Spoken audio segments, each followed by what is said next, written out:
اللہ الرحمن الرحیم۔ تو اسٹوڈینٹس، اب ہم اپنے دوسرے موضوع یعنی جمع تدوین قرآن کے دوسرے حصے حفاظت قرآن کی طرف چلتے ہیں۔ ڈیئر اسٹوڈینٹس، اہل اسلام کا اس بات پر ایمان ہے کہ قرآن مجید باطل اور جھوٹ سے محفوظ ہے۔ جیسا کہ پہلے نبیوں پر جو کتابیں نازل کی گئیں ان میں بہت سی تحریفات ہو چکی تھی، جیسے کہ ہم کتاب انجیل کو ہی لے لیتے ہیں۔ حضرت عیسیٰ علیہ السلام پر نازل ہوئی تو بنی اسرائیل کو جو بات اس کتاب میں ناپسند ہوتی وہ اسے بدل کر اپنی طرف سے کوئی آیت یا کوئی بات وغیرہ اس میں ایڈ کر دیتے۔ تحریف کا مطلب ہوتا ہے رد و بدل کرنا، یعنی وہ اس میں تحریف کر دیتے اور پھر اپنی بات پر آسانی سے عمل کر لیتے۔ تو معلوم ہوا کہ پہلی آسمانی کتابیں اپنی اصل شکل میں محفوظ نہ رہ سکیں، مگر قرآن پاک ایک ایسی عظیم کتاب ہے جو شک و شبہ سے بالاتر ہے، یعنی اس میں کسی قسم کا شک و شبہ نہیں کیا جا سکتا اور آج بھی اپنی اصل شکل میں محفوظ و مامون ہے۔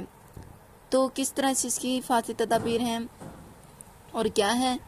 پہلا ہے خداوندی وعدہ۔ یہ ہم پیچھے بھی پڑھ چکے ہیں کہ اللہ عز و جل نے اس کتاب کی حفاظت کا ذمہ خود لیا ہے، جیسا کہ اللہ تعالیٰ کا ارشاد ہے، اِنَّا نَحْنُ نَزَّلْنَا الذِّكْرَ وَإِنَّا لَهُ لَحَافِظُونَ۔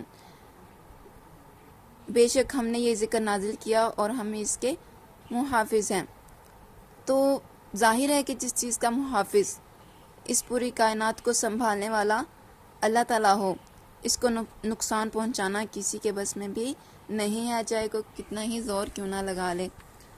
آگے دیکھیے دوسرا طریقہ، دوسری تدبیر کیا تھی؟ طریقے نزول۔ یہ بھی ہم پیچھے پڑھ چکے ہیں پہلے کہ قرآن پاک کس طرح سے نازل ہوا، 23 سال میں نازل ہوا، اور اس بارے میں حضرت عبداللہ بن عمر بن عاص رضی اللہ تعالیٰ عنہ سے روایت ہے کہ میں نے عہد نبوی میں سارا قرآن لکھ لیا تھا، اس رات پر پڑھتا رہتا۔ نبی کریم صلی اللہ علیہ وسلم نے ایک ماہ میں پورا قرآن ختم کرنے کا حکم دیا تھا۔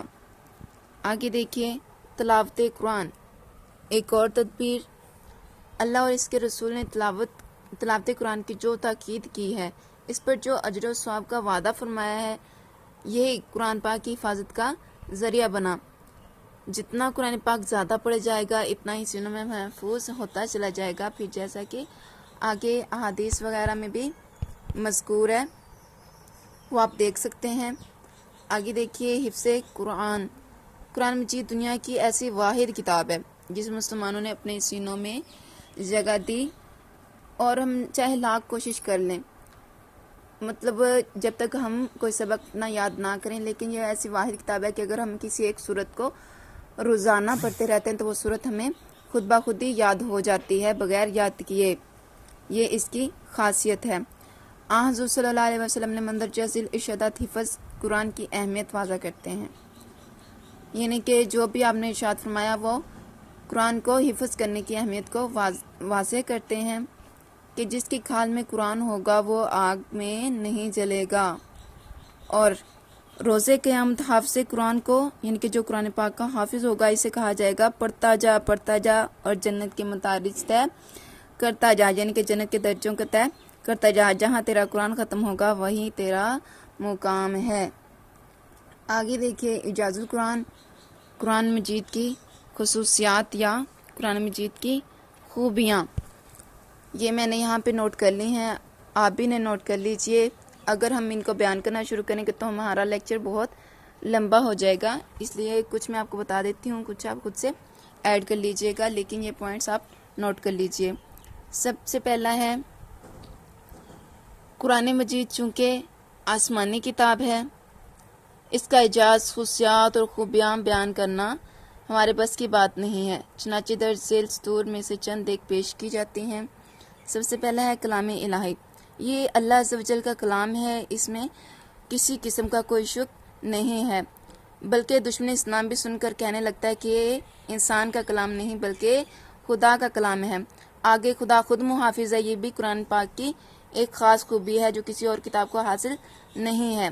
اس میں بھی یہ آپ ایڈ کر سکتے ہیں آیت مبارکہ، اِنَّا نَحْنُ نَزَّلْنَا الذِّكْرَ وَإِنَّا لَهُ لَحَافِظُونَ، بے شک ہم نے اس ذکر پاک کو نازل کیا ہے اور ہم ہی اس کے محافظ ہیں۔ یہ کتنا بڑا معجزہ ہے کہ اللہ عز و جل خود اس کا محافظ ہے۔ آگے ہے بے مثال کتاب۔ یہ کتاب بہت بے مثال ہے، اس جیسی مثال ایک آیت یا ایک صورت میں بھی زبان دانوں سے پیش نہ ہو سکی۔ اللہ تعالیٰ کا فرمان ہے، کہہ دیجیے انسان اور جن سب مل کر بھی اس قرآن جیسی چیز لانے کی کوشش کریں گے تو نہ لا سکیں گے، چاہے وہ ایک دوسرے کے مددگار ہی کیوں نہ بن جائیں۔ کتاب انقلاب یہ ایسی واحد کتاب ہے جس نے نوع انسانی کو انقلاب سے آشنا کر دیا۔ اس نے ایسا انقلاب برپا کیا کہ دنیا کے حصے کی تقدیر بدل گئی۔ جامع کلام قرآن کی جامعیت میں کسے شک ہو سکتا ہے؟